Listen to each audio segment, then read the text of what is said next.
सूखता जाए, ये मन सूखा नहीं रखती, भले तन सूखता जाए, ये मन सूखा नहीं रखती।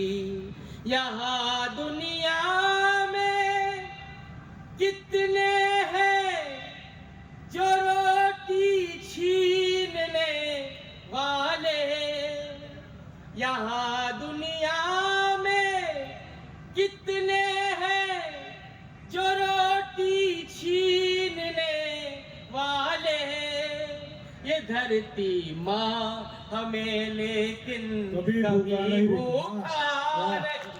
वाह वाह वाह वाह वाह मन वाह वाह वाह, बहुत अच्छा भाई, बहुत अच्छा। ये धरती माँ हमें लेकिन कभी भूखा नहीं रखती, कभी भूखा नहीं रखती। बहुत प्रणाम करता हूँ। माँ की आराधना में आप लोगों ने समर्थन दिया।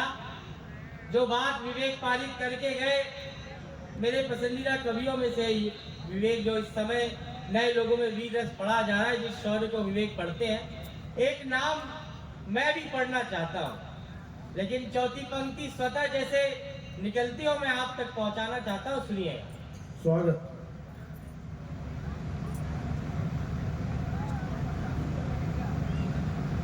मैं सौंपता हूँ कुछ और। एक रेल यात्रा मेरे जीवन में घटी। मैं पिछले दिनों दिल्ली से भोपाल की एक रेल यात्रा में था। मैं उस मुक्तक तक भी आऊंगा, लेकिन उससे पहले संवेदना की 4 पंक्तियां मुझे याद आ रही हैं, जिसे मुझे पढ़ के जाना है। पढ़ो मन पढ़ो। मैं जिस रेल यात्रा में था उसकी छोटी सी घटना है। मेरी सीट के सामने एक बुजुर्ग बैठे थे। 60-65 वर्ष की उनकी उम्र होगी। उन्होंने चश्मा लगाकर रखा था। चश्मे की एक डंडी टूटी थी। जब भी वो कुछ पढ़ने का प्रयास करते, वो चश्मा गिर जाता था। 8-10 घंटे मैंने उस यात्रा में उन्हें अपने चश्मे के साथ संघर्ष करते देखा। उन बुजुर्गों का दर्द मेरी पीढ़ी से शिकायत करते हुए मैंने पढ़ा है। मैं आज की शाम की सबसे संवेदनशील 4 पंक्तियां चुरू महोत्सव के इस महनीय मंच से दोहराने का प्रयास करता हूँ। ये घटना याद रखिए और चौथी पंक्ति का दर्द आप तक पहुंच जाए तो मुझे बताइएगा। ये घटना याद रखिए और ये 4 पंक्तियां।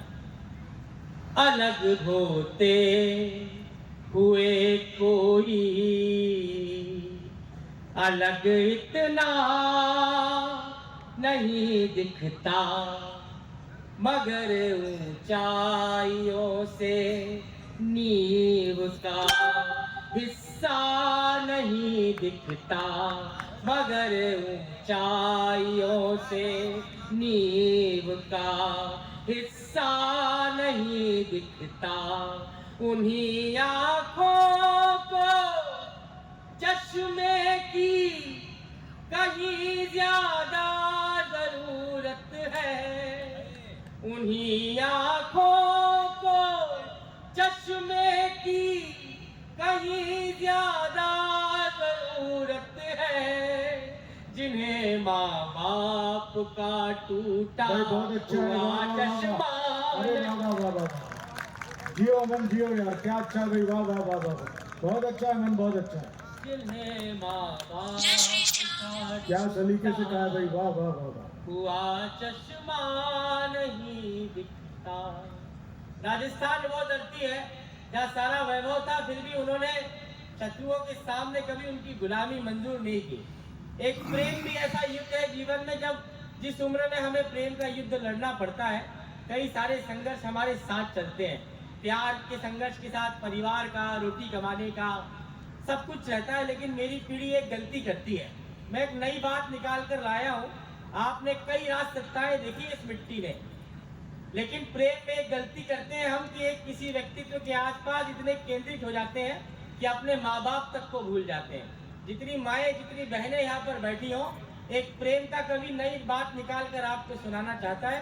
चौथी पंक्ति अगर सत्य लगे तो वही समर्थन मुझे वापस भेजिएगा, मैं सौंपता हूं। स्वागत भाई, स्वागत। प्रेम की सबसे बड़ी विडंबना गाता हूं मैं, सुनिएगा।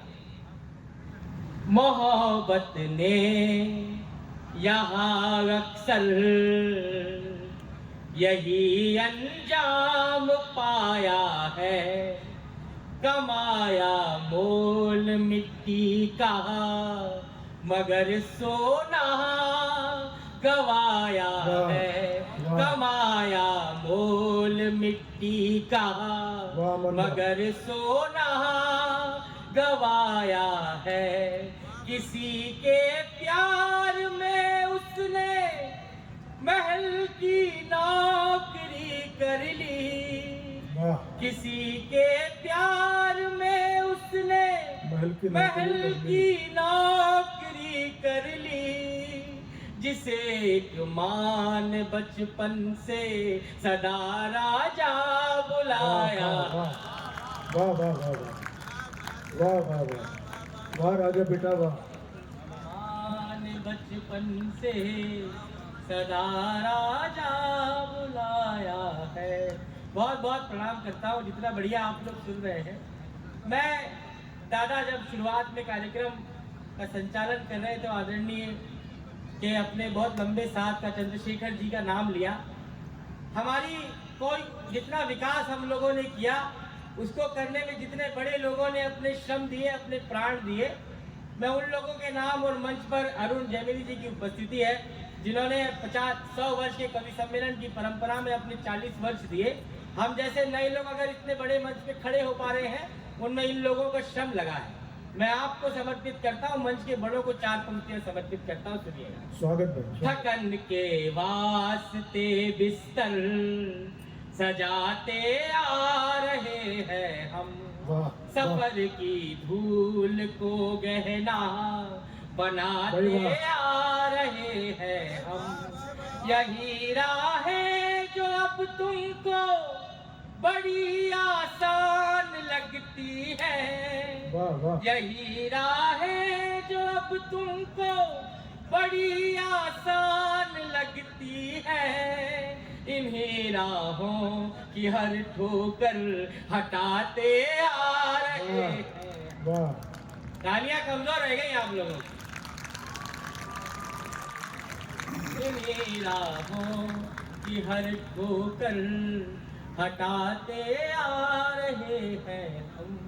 हमारे एक बड़े कवि शायर हुए प्रदीप चौबे जी, वो आप जैसे लोगों के लिए शायद कहीं पर कह कर गए होंगे कि खुद से बातें कर सके ऐसा घर में एक कोना जरूरी है। खुद से बातें कर सके ऐसा घर में एक कोना जरूरी है। आदमी का दर्द समझने के लिए आदमी का होना जरूरी है। आदमी का दर्द समझने के लिए आदमी का होना जरूरी है।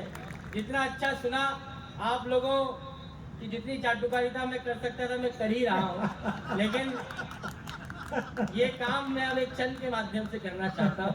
देखिए आप लोगों ने विवेक को कितना प्रेम दिया। आपका वीर का कवि भी इतना मतलब शौर्यवान है कि उसने अपनी घड़ी तोड़ दी आपसे ताली बजवाने में। तो उसकी घड़ी टूटने के नाम पे आप लोगों को उसके बलिदान पे भी ताली बजानी चाहिए। लेकिन फिर भी जितना अच्छा आप सुन रहे हैं, मैं 4 पंक्तियों का छंद पढ़ता हूँ। ये पहली चुवन से ही देह को मिला जो ताप, अंग अंग उसी एक ताप के ही हो गए। वो ताप बढ़ाइएगा तालियों से। चौथी पंक्ति पर सुनिएगा, सुनो दोस्तों, सुनो। कीजिए चौथी पंक्ति की। ये पहली चुवन से ही देह को मिला जो ताप, अंग अंग उसी एक ताप के ही हो गए।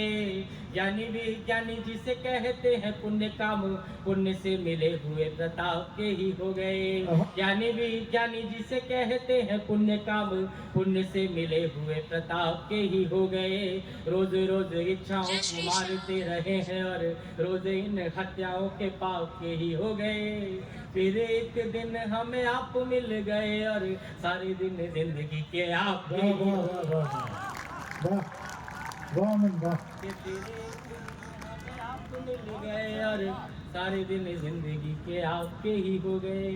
नौजवान लोग कितने बैठे हैं, हाथ खड़ा करें अगर जो सारे एक भी सबने खड़े कर दिए। बताओ अब इसमें किससे भरोसा करूं मैं, जो मुझे दिख ही रहे हैं कि नौजवान नहीं है, उनको कैसे मान लो।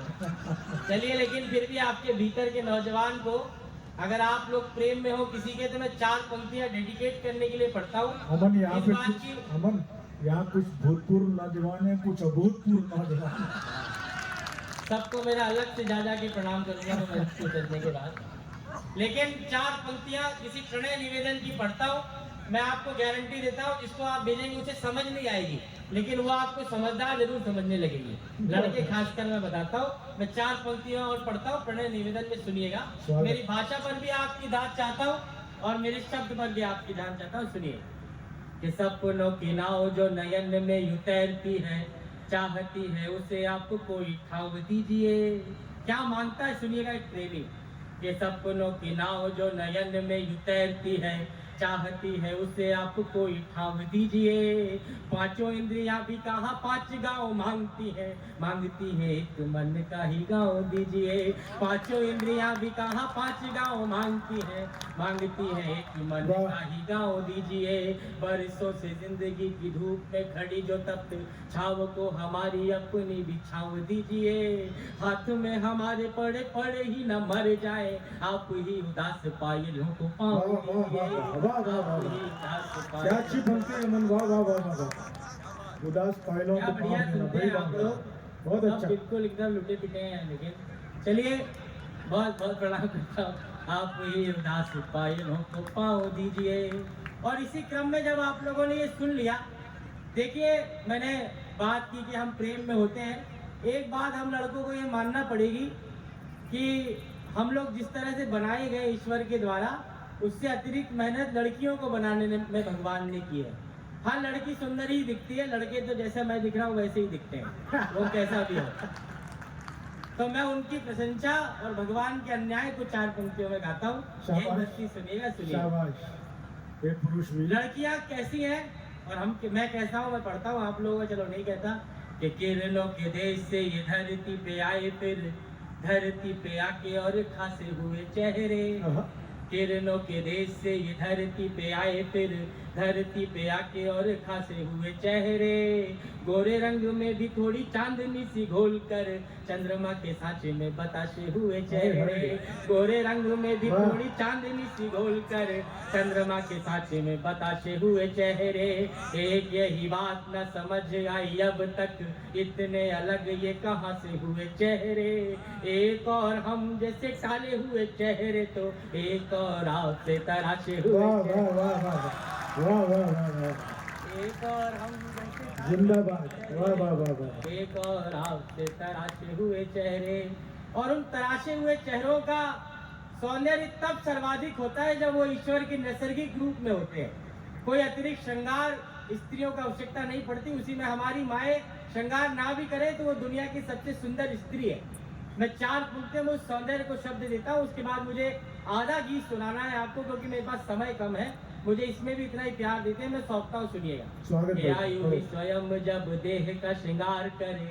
चौथी पंक्ति पर अपना स्वाभिमान गाता हूँ, मेरे साथ हो जाइएगा।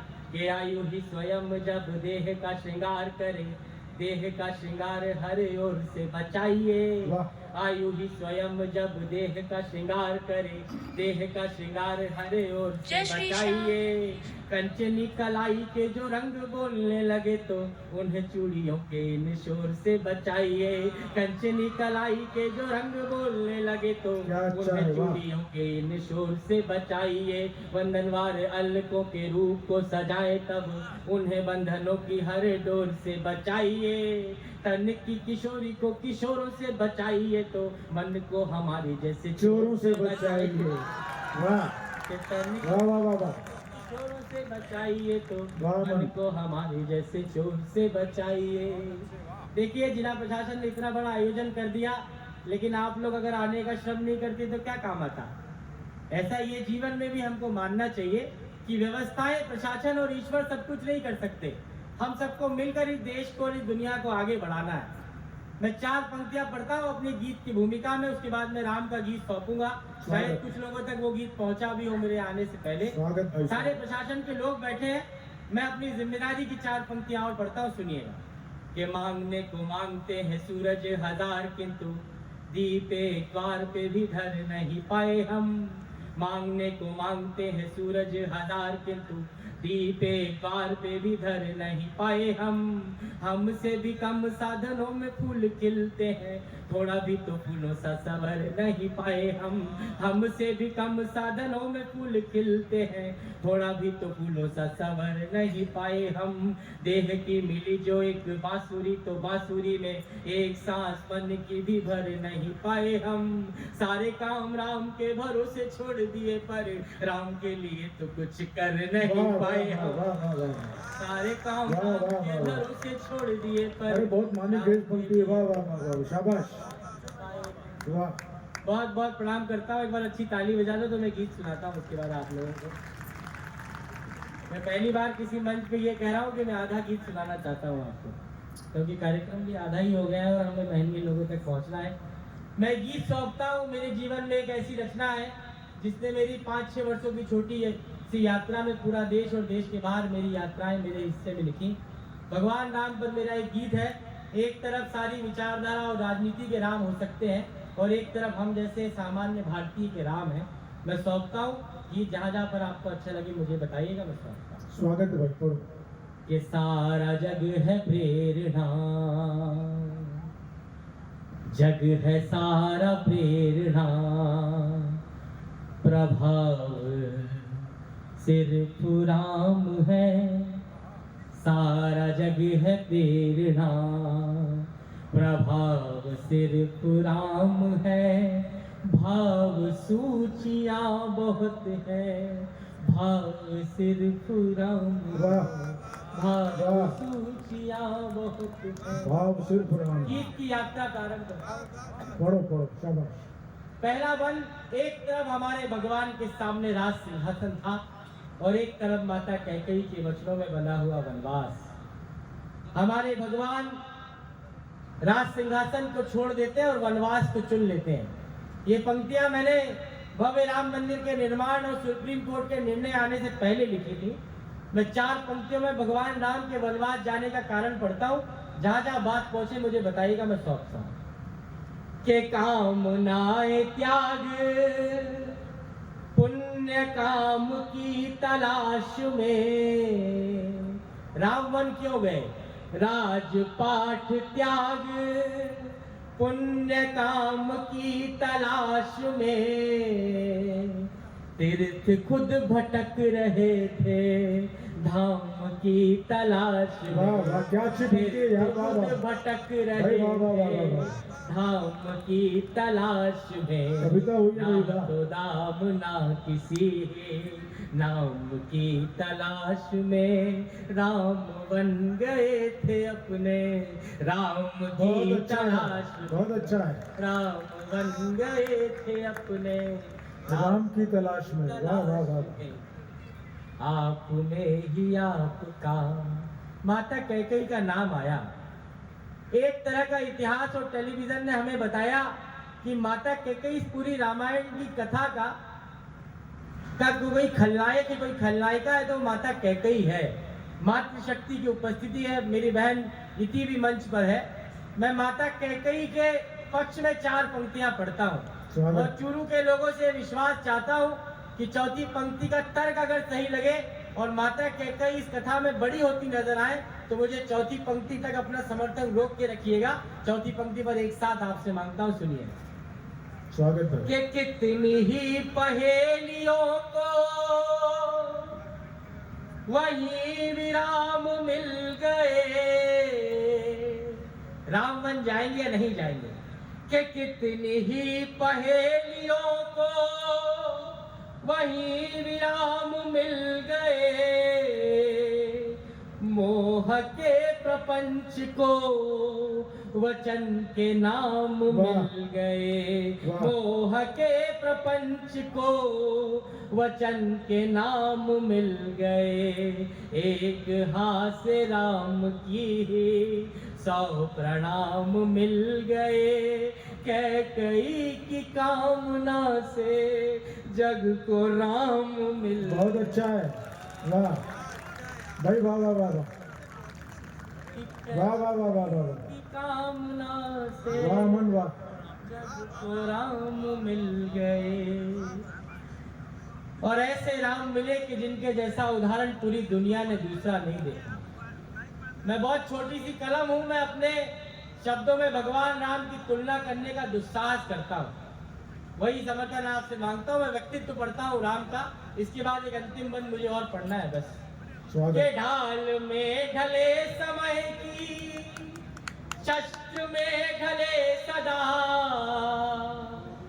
सूर्य थे मगर वो सरल, दीप से जले सदा। बहुत अच्छा है, बहुत अच्छा है। सूर्य थे मगर वो सरल, दीप से जले सदा, ताप में तपे स्वयं ही, स्वर्ण से गले सदा। राम ऐसा पथ थे जिस पे राम ही चले सदा। राम ऐसा पथ थे जिस पे राम ही चले सदा। एक साथ ताली बजाओ, आप लोग अलग अलग करके बजा रहे। हाँ, मैं इतनी मेहनत करूँ आपसे ना कराऊँ, ऐसा होगा क्या? इतने गंभीर गीत में भी आप लोग ऐसी बातें करवाते हैं। अंतिम बंद पढ़ता हूँ इसका। एक अंतिम बंद बस ये है, इस गीत से अलग है ये, लेकिन भगवान राम इसमें 20-25 बंद है इस गीत में, मेरी पहचान का गीत है।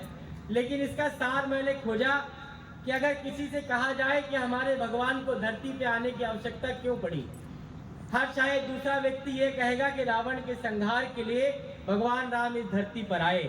लेकिन आप सब लोग मुझसे अधिक दुनिया और रामायण जानते हैं। अगर इतना छोटा सा काम होता तो लक्ष्मण जी भी रावण को मार सकते थे, जामवन जी रावण को मार सकते थे, बाली रावण को मार सकते थे, हनुमान जी महाराज अवतार लेकर आते और रावण को मार सकते थे। लेकिन राम का आना क्यों जरूरी है, एक बात सारी मातृशक्ति को फिर संबोधित करता हूँ। चौथी पंक्ति पर मेरे मन ने भगवान राम के पृथ्वी पर आने का सबसे बड़ा कारण सोचा है। चौथी पंक्ति मुझे विदा करने के लिए एक साथ बताइएगा, मैं सौंपता हूँ अंतिम 4 पंक्तियां। नयन तकते थे जो रास्ता, वहां आना जरूरी था। राम का आना क्यों जरूरी था? नयन तकते थे जो रास्ता, वहां आना जरूरी था। कहीं लंबी प्रतीक्षा कहा, सुफल पाना जरूरी था। वहां रावण को हनुमत ही अकेले मार सकते थे, वहां रावण को लक्ष्मण ही अकेले मार सकते थे। मगर शबरी के घर तो राम का जाना जरूरी। वाह वाह वाह वाह।